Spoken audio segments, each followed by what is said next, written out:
Hello guys, welcome back after 1 month. 1 महीने के बाद फिर से क्लास शुरू हो रहा है। बीच में 1 महीना छूट गया था किसी कारण से। हम लोगों ने दिल्ली सल्तनत के अंदर सारे चीज़ देख लिए थे। गुलाम वंश, तुगलक वंश, खिलजी वंश, विजयनगर साम्राज्य, लोधी वंश, ये सब हम लोगों ने देख चुका था। अब दिल्ली सल्तनत के अंदर हम लोगों ने गुलाम वंश, खिलजी वंश, उन सब के अंदर भी उसके प्रशासन के बारे में देखा था। लेकिन आज का जो वीडियो है वो दिल्ली सल्तनत के अंदर जो प्रशासन व्यवस्था था उसके बारे में इस वीडियो में हम लोग चर्चा करेंगे। सारे वंश का एक साथ इसमें प्रशासन व्यवस्था रहेगा। तो पहला लिखा हुआ है गुलाम वंश, दिल्ली सल्तनत और उसके प्रशासन के बारे में लिखा हुआ है। दिल्ली सल्तनत के अंदर गुलाम वंश के सुल्तानों ने 1206 से लेकर के 1290 ईस्वी तक शासन किया। ऊपर में लिखा हुआ है, सबसे पहला लाइन ही लिखा हुआ है कि गुलाम वंश के सुल्तानों ने 1206 से 1290 ईस्वी तक शासन किया। खिलजी वंश ने 1290 से 1230 ईस्वी तक शासन किया। तुगलक वंश ने 1320 से 1412 ईस्वी तक शासन किया। सैयद वंश ने 1414 से लेकर के 1451 ईस्वी तक शासन किया। और लास्ट में कौन सा जाता है हमारा, लोधी वंश ने 1451 से लेकर के 1526 ईस्वी तक शासन किया। इन सारे वंशों में से हम देखेंगे तो सबसे ज़्यादा शासनकाल किसका था, तो सबसे ज़्यादा शासनकाल तुगलक वंश का था। दिल्ली सल्तनत के अंदर सबसे ज़्यादा शासन करने वाले वंश का नाम क्या है, तुगलक वंश है। सबसे दीर्घकालिक शासन तुगलक वंश का था। सल्तनत काल के अधीन अमीर एवं सुल्तान जो थे वो तुर्क वर्ग के थे। लगभग जो दिल्ली सल्तनत के अंदर जो वंश थे उसके जो सुल्तान हुए वो सारे किस वक्त से संबंधित थे, सारे के सारे तुर्क वक्त से संबंधित थे। सुल्तान केंद्रीय शासन का प्रधान था। जो भी जिस वंश में जो सुल्तान बनते थे वो केंद्रीय प्रशासन का हमेशा प्रधान बना रहता था। प्रशासनिक विभाग एवं इसे प्रारंभ करने वाले शासक। कुछ प्रशासनिक विभाग है, हम लोगों ने जब एक एक करके सारे वंश के बारे में पढ़ रहा था तो उसमें भी हम लोगों ने देखा था, लेकिन यहाँ पे कुछ हम लोग बाहर कर लिए हैं, चुन चुन के बाहर कर लिए। इसमें केवल प्रशासन व्यवस्था के बारे में ही देखेंगे। दीवान ए मुस्तक राज जो कि राजस्व विभाग था वो किसके द्वारा बनाया गया था, अलाउद्दीन खिलजी के द्वारा बनाया गया था। दैट्स मीन खिलजी वंश के समय में ये बनाया गया था। दीवान ए रियासत जो है वो बाज़ार नियंत्रण विभाग है। अलाउद्दीन खिलजी ने इसे बनाया था। दीवान ए अमीर कोही कृषि विभाग है जिसे बनाने वाले शासक का नाम क्या है, मोहम्मद बिन तुगलक। ये बहुत बार क्वेश्चन में पूछा जा चुका है प्रीवियस ईयर में। दीवान ए खैरात दान विभाग है जिसमें दान वगैरह दिया जाता है सामाजिक कार्य के लिए या फिर गरीबी दूर करने के लिए।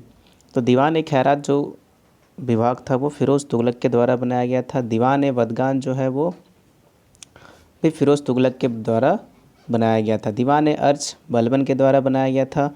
यहाँ पे लिखा हुआ नहीं है लेकिन मैं आपको बता रहा हूँ कि दीवान ए अर्ज जो है वो बलबन के द्वारा यहाँ पे छूट गया है, ये आप नोट कर लेंगे।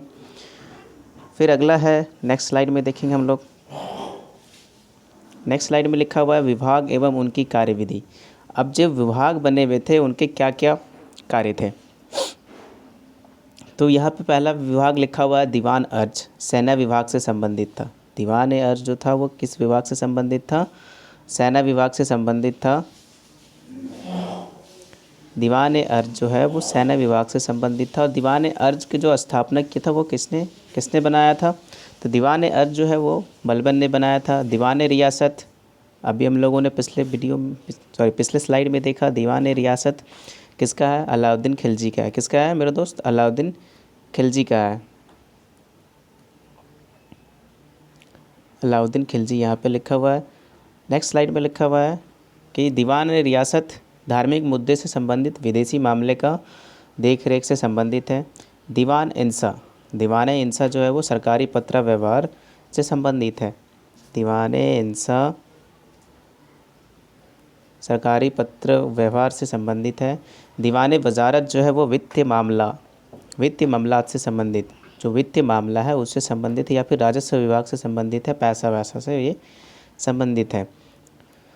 वजारत एक ऐसी संस्था थी, अब दिल्ली सल्तनत के अंदर वजारत जो है एक ऐसी संस्था थी जिसे इस्लाम संविधान में मान्यता दी गई थी। मतलब जो इस्लाम के द्वारा, जैसे हमारा भारतीय संविधान है, इस्लाम का भी एक संविधान है, उसमें वजारत को मान्यता दी गई थी।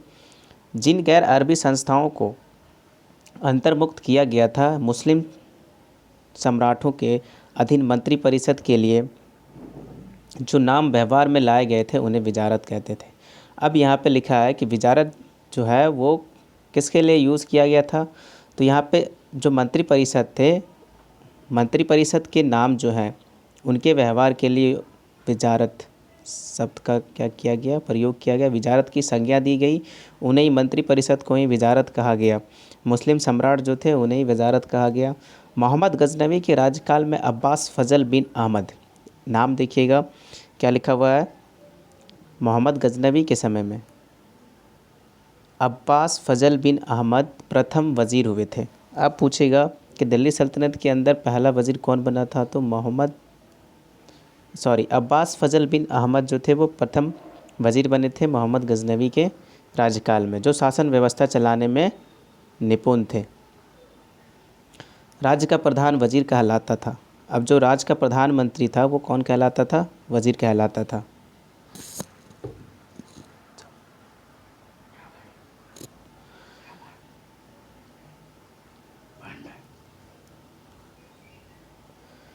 वज़ीर मुख्यतः राजस्व विभाग, दीवान अब वजारत का प्रधान होता था। अब देखिए दीवान वजारत जो है वो दीवान वजारत का संबंध किससे, वित्तीय मामला से संबंधित है, राजस्व विभाग से संबंधित है। और उसका जो प्रधान होता है वित्तीय मामले का, वो राजस्व विभाग का, वो वज़ीर होता है। दिल्ली सल्तनत के अंदर वज़ीर होता था। तुगलक काल का मुस्लिम भारतीय वजारत का स्वर्ण काल था। तुगलक काल जो था, जब तुगलक वंश का जो शासन था, तो तुगलक काल में क्या था कि मुस्लिम भारतीय वजारत का स्वर्ण काल था। वो उसके लिए कैसा काल था, स्वर्ण काल था। फिरोज़ तुगलक के समय में वज़ीर का पद अपने चरमोत्कर्ष पर पहुंच चुका था। मतलब कि पूरा फैल चुका था। बात जो होता है फैलना, ऐसे फैलना कि लगभग सभी को पता है। चरमोत्कर्ष का मतलब होता है कि हर जगह अच्छे से इस बात की जानकारी हो जाना जो बात चल रही है। तो फिरोज़ तुगलक के समय में वज़ीर का पद अपने चरमोत्कर्ष पर पहुंच चुका था। अब अगले स्लाइड में हम लोग देखेंगे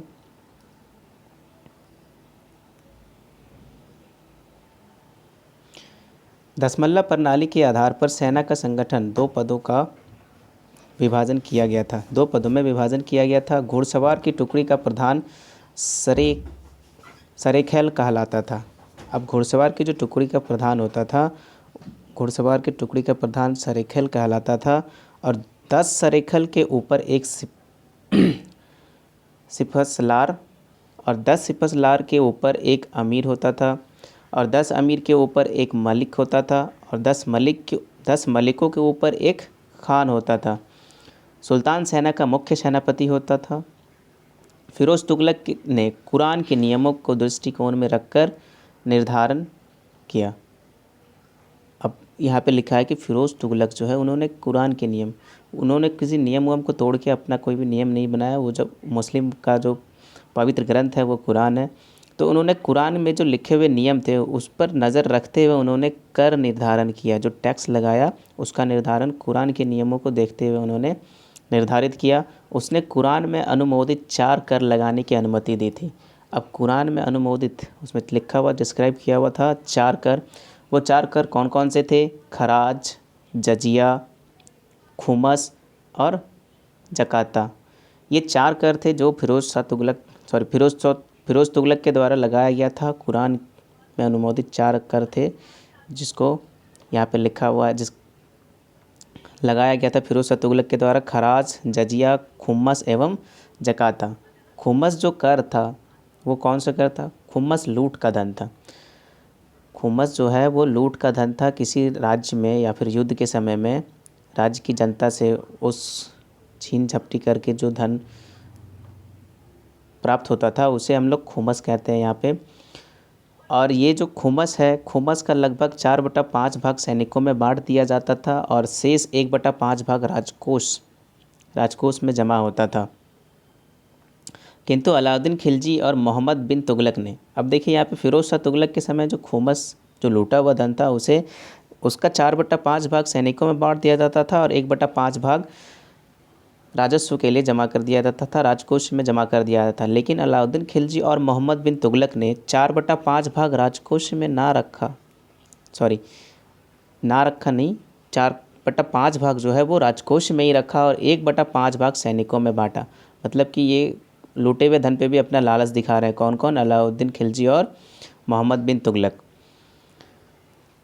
सिकंदर लोदी ने गड़े हुए खजाने से कोई हिस्सा नहीं लिया। सिकंदर लोदी, लोदी वंश का जो शासक है सिकंदर लोदी, उन्होंने गड़े हुए जो धन दौलत थे या फिर जो भी खजाने थे सोने चांदी, उन पर कोई भी हिस्सा अपना नहीं लिया, जो सैनिकों में ही, जनता में ही वो बांट दिया। सल्तनत काल में शासन की सबसे छोटी इकाई ग्राम थी। ये बात भी ध्यान रखना है कि दिल्ली सल्तनत काल के अंदर सबसे छोटी इकाई क्या थी?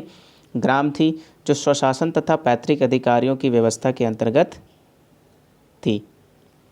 इस बात को भी ध्यान लेना है। स्वशासन, खुद से चलाया गया शासन, या फिर पैतृक अधिकारियों, जो पूर्वजों द्वारा बनाया गया अधिकारी थे वहाँ के, उनके द्वारा ही ये शासन व्यवस्था वहाँ पे चलाया जाता था।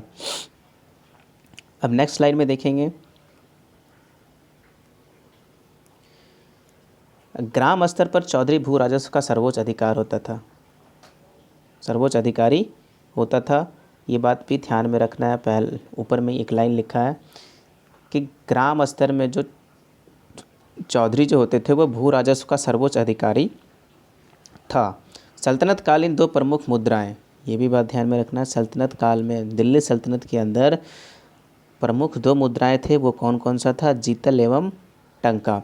इल्तुतमिश पहला तुर्क शासक था जिसने शुद्ध अरबी सिक्के चलाए थे और उसी ने 2 प्रकार के सिक्के अर्थात चांदी का टंका और तांबे का जितल प्रचलित किया था।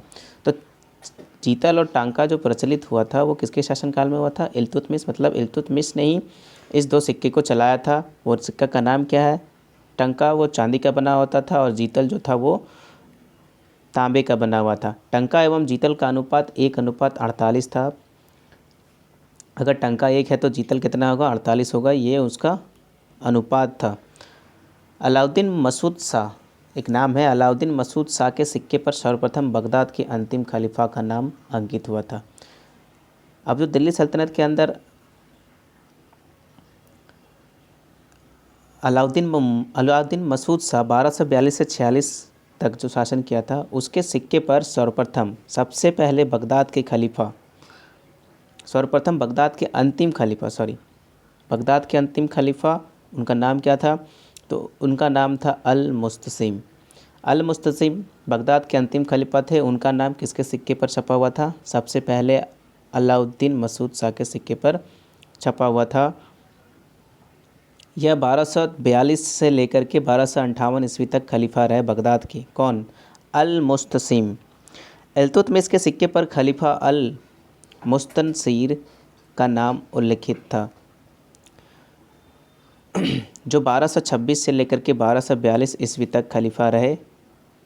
मतलब कि अल मुस्तसिम जो है उनसे पहले वाले शासक कौन थे बगदाद के? खलीफा। तो अल मुस्तनसीर कौन थे? अल मुस्तनसीर अल मुस्तसिम के पहले बगदाद के खलीफा थे। हदीस एक मुस्लिम कानून था, ये बात भी आपको ध्यान रखना है। हदीस जो है एक मुस्लिम कानून है, जबकि जबाबित राज्य कानून से संबंधित है। ये बात भी आपको ध्यान में रखना है। और यहाँ पे जितने भी पॉइंट दिए गए हैं इससे रिलेटेड मैं क्वेश्चन प्रीवियस ईयर के आपको यहाँ पे दिखा देता हूँ। फटाफट हम लोग सरसरी निगाहों में देखते जाएंगे।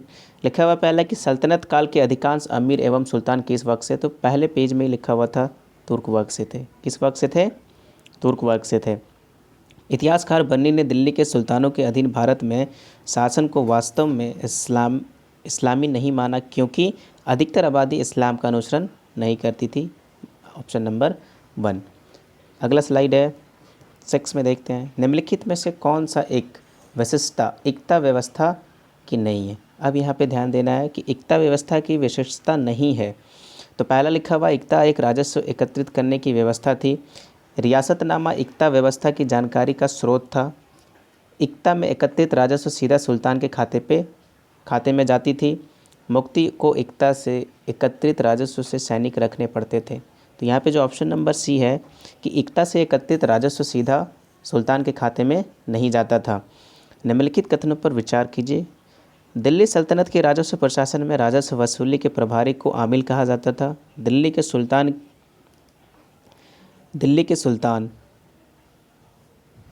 सुल्तानों को एकता प्रणाली एक प्राचीन देशी संस्था थी। मीर बख्शी का पद दिल्ली के खलजी सुल्तान के शासनकाल में अस्तित्व में आया था। तो यहाँ पे आपको बताना है कि कौन सा स्टेटमेंट सही है। तो दिल्ली सल्तनत में राजस्व प्रशासन का राजस्व वसूली के प्रभारी को आमिल कहा जाता था, ऑप्शन नंबर 1।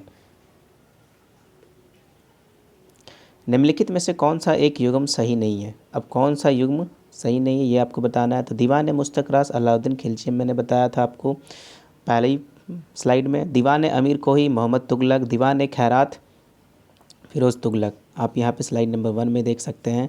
दीवान खैरात फ़िरोज़ तुगलक, दीवान अमीर कोही मोहम्मद बिन तुगलक, मुस्तकराज अलाउद्दीन खिलजी। और हमने आपको ये भी बताया था कि दीवान अर्ज जो है वो बलबन के द्वारा स्थापित किया गया था, लेकिन यहाँ पे दीवान रियासत बलबन लिखा हुआ है, तो यही मेरा क्या होगा, सही आंसर होगा। यहाँ पे सुमेलित नहीं है तो इससे सम्मिलित नहीं है।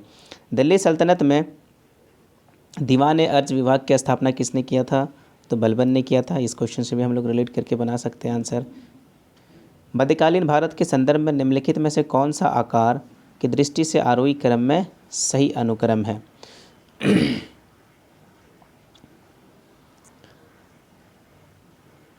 परगाना सरकार सूबा, सरकार परगाना सूबा। आपको बताना है कि आरोही क्रम में, बढ़ते क्रम में बताना है कि छोटे से बड़ा फिर उससे बड़ा, ठीक है। तो यहाँ पे जो है परगाना है वो सबसे छोटा है, उससे बड़ा सरकार है और उससे बड़ा फिर कौन है, सूबा है। निम्नलिखित युग्मों में से कौन सा सही रूप में सम्मिलित है। तो दीवान बदगान फ़िरोज़ तुगलक, गलत है ये भी। दीवान मुस्तकराज बलबन, ये तो आपका अलाउद्दीन खिलजी से संबंधित है। दीवान कोई अलाउद्दीन खिलजी, ये भी गलत है। दीवान अर्ज मोहम्मद तुगलक, ये भी गलत है। दीवान अर्ज बलबन से संबंधित है। दीवान कोही किससे संबंधित है। तो हम लोग स्लाइड नंबर 1 में आते हैं, फटाक से इसका आंसर चेक करते हैं। तो यहाँ पे लिखा हुआ है दीवान कोही जो है वो मोहम्मद बिन तुगलक। दीवान अमीर कोही कृषि विभाग है और किससे संबंधित है, मोहम्मद बिन तुगलक। तो इस हिसाब से हमारा आंसर क्या होगा, इस हिसाब से हमारा होगा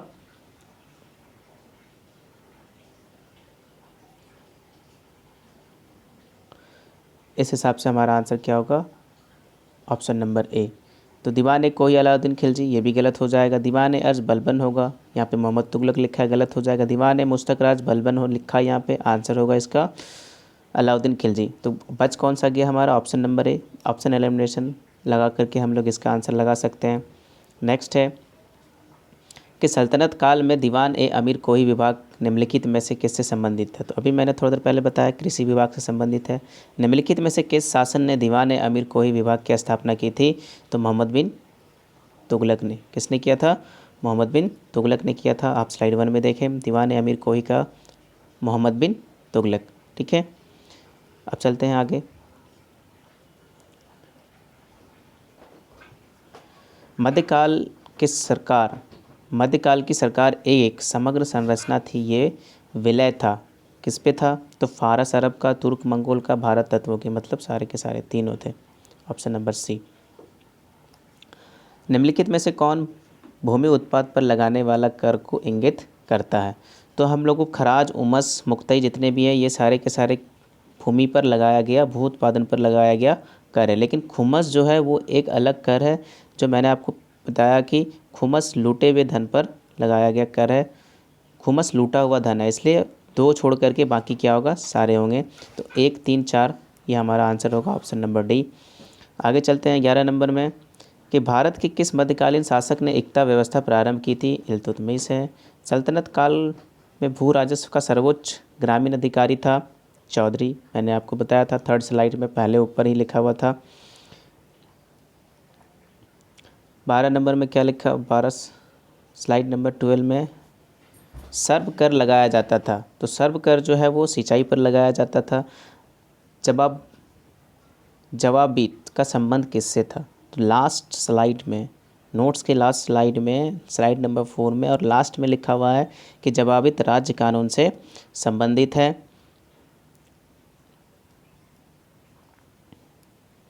हदीस है, हदीस क्या है? तो हदीस एक इस्लामिक कानून है।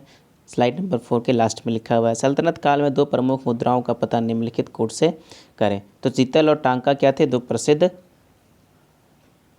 मुद्राएं थे, प्रमुख मुद्राएं थे, तो 2 और 4, ऑप्शन नंबर डी। निम्नलिखित में से किसने टंका नामक चांदी का सिक्का चलवाया था? तो इल्तुतमिश ने चलवाया था। उत्तर भारत में चांदी का सिक्का टंका जारी करने वाला कौन सा मध्यकालीन शासक था? इल्तुतमिश था। चांदी का टंका और तांबे का जितल इल्तुतमिश ने ही चलाया था। फाइनल एंड लास्ट स्लाइड है मेरे दोस्तों कि सल्तनत काल के सिक्के टंका, ससगनी एवं जितल किन धातुओं के थे? तो आपको कंफ्यूज नहीं करना है, चांदी जस्ता उस्ता कुछ नहीं लगाना, बस 2 ही चीज़ था, चांदी और तांबा। ऑप्शन नंबर ए मारना है और फटाफट अपने आंसर को सही करके आगे निकलना है। नेक्स्ट है, किसके सिक्के पर बगदाद के अंतिम खलीफा का नाम सर्वप्रथम अंकित था? तो एक नाम था अलाउद्दीन मसूद शाह। अलाउद्दीन मसूद शाह के सिक्के पर बगदाद के अंतिम खलीफा का नाम अंकित किया गया था। तो ये था हमारा आज का क्लास दिल्ली सल्तनत प्रशासन के ऊपर। एक साथ दिल्ली सल्तनत के अंदर जितने भी प्रशासनिक व्यवस्था है उससे मैंने एक वीडियो में कर लिया है। बाकी पिछले वीडियो में भी प्रशासन के बारे में हम लोगों ने चर्चा किया था और क्लास काफ़ी दिनों से बंद था। अब क्लासेस स्टार्ट हो गई है, कंटिन्यू में भी 1-2 दिन छोटे बीच में चलेगा, लेकिन क्लासेस आपके हमारे यूट्यूब चैनल में कंटिन्यू आते रहेंगे। तो दोस्तों वीडियो देखें, पढ़ें और आगे बढ़ें। आज के लिए इतना ही, धन्यवाद।